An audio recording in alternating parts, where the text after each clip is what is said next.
Online class में आपका स्वागत है। मैं भास्कर आनंद आज कुछ परिभाषाओं के साथ।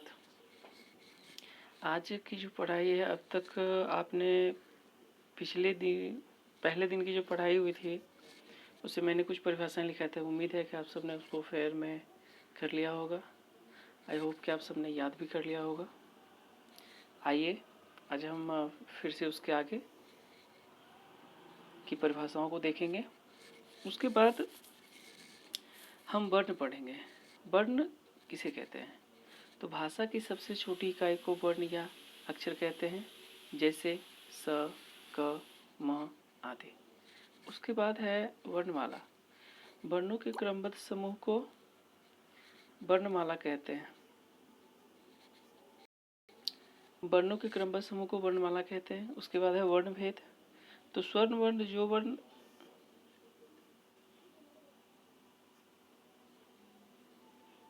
जो वर्ण किसी अन्य वर्ण की सहायता से बोले जाते हैं उन्हें स्वर वर्ण कहते हैं। इसकी संख्या 11 है।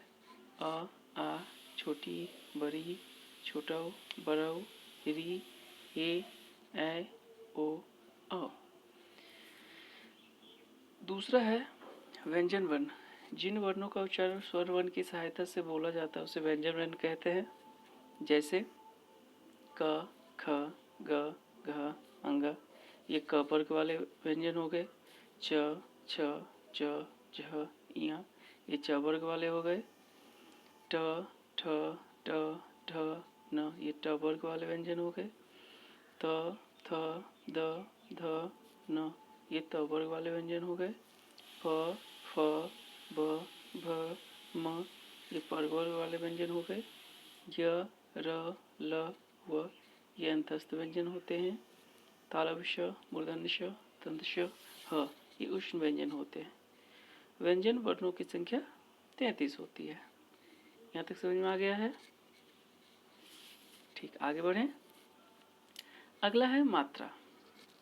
स्वरों के चिन्ह को मात्रा कहते हैं, जैसे अ कोई मात्रा नहीं, आ की मात्रा लिखा हुआ है, छोटी ई की मात्रा लिखा हुआ, परी की मात्रा, हर्षऊ दीर्घऊ की मात्रा, री की मात्रा, ई की मात्रा, ए की मात्रा है, ओ की मात्रा है, औ की मात्रा है।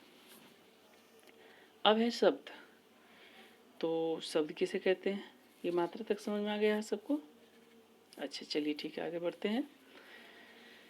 शब्द वर्णों के सार्थक मेल को शब्द कहते हैं, जैसे सहलंत जोड़ अ, महलंत जोड़ अ, सहलंत जोड़ आ। इसको क्या मिलके बन गया? समोसा। अगला पॉइंट है वाक्य। दो या दो से अधिक शब्दों के मिलने से वाक्य बनता है, जैसे हम बाजार गए थे। अब अगला पॉइंट है संज्ञा। व्यक्ति, वस्तु, स्थान, प्राणी और भाव आदि के नाम को संज्ञा कहते हैं, जैसे गुड़िया, गाय, गोलगप्पे, वाराणसी, प्रसन्नता आदि। संज्ञा के 3 भेद माने गए हैं, व्यक्तिवाचक, भाववाचक और जातिवाचक। आप सबको पता होगा कि संख्या के 5 भेद हैं, लेकिन हिंदी में इसके 3 ही भेद हैं और इसके 2 भेद उपभेद होते हैं, जिसको हम लोग समूहवाचक और द्रव्यवाचक कहते हैं। इसकी चर्चा हम लोग कक्षा में करेंगे। अगला पॉइंट है वचन। संज्ञा शब्दों की संख्या का पता बताने वाले शब्दों को वचन कहते हैं, जैसे कविता, महीनों, दीवार, शिष्या, छतें आदि। अब हम देखेंगे वचन के भेद। वचन के पहला भेद है एक वचन। एक वचन किसे कहते हैं?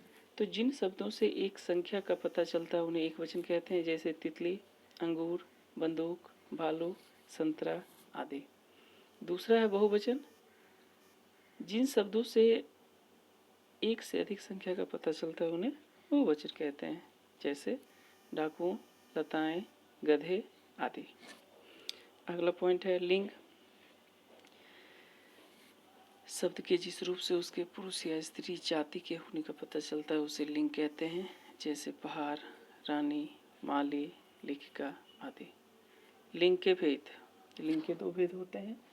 पहला होता है पुल्लिंग, तो शब्द के जिस रूप से उसके पुरुष होने का पता चलता है उसे पुल्लिंग कहते हैं, जैसे पिता, गायक, अध्यापक आदि। स्त्रीलिंग शब्द के जिस रूप से उसकी स्त्रीलिंग जाति के होने का पता चलता है उसे स्त्रीलिंग कहते हैं, जैसे माता, गायिका, हंसनी आदि। To be continue. फिर अगले क्लास में हम लोग ग्रामर के साथ मिलते हैं। और आप सबसे एक